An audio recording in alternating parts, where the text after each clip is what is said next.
मुक्ताईनगर शहरातील विशाल गोसावी हा बेपत्ता असल्याची तक्रार त्याच्या नातेवाईकांनी मुक्ताईनगर पोलीस स्टेशनमध्ये दिलेली होती।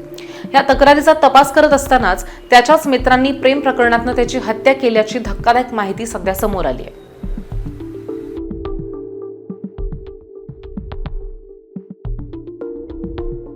मी डीवायएसपी सुभाष ढवळे मुक्ताईनगर। तर मुक्ताईनगर पोलीस स्टेशनला काल एक इसम विशाल गणेशगीर गोसावी वय 24 वर्ष हे हरवल्याची तक्रार त्याच्या नातेवाईकांनी दिली होती।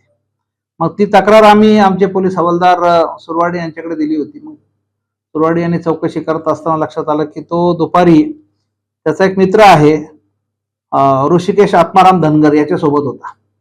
मग त्या ऋषिकेश आत्माराम धनगरला बोलावण्यात आलं, त्याच्याकडे विश्वासात घेऊन तपास केला।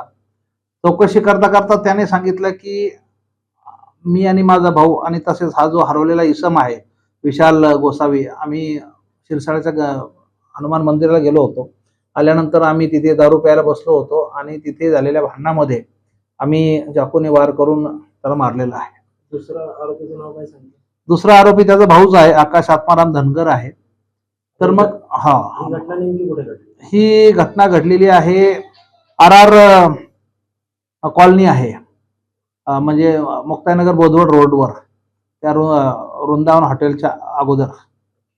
तर तिथे मोकळी गार्डन आहे, त्या गार्डन मध्ये ते दारू प्यायला बसले होते। तर आरोपी अटकेत आहे का?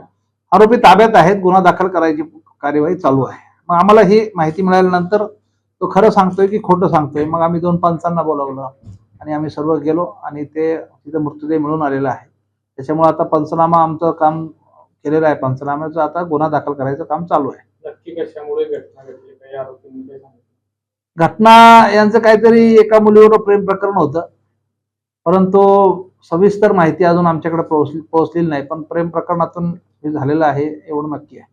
नाही, हे जो प्रकार झालेला आहे हा वैयक्तिक भांडणातून झालेला प्रकार आहे।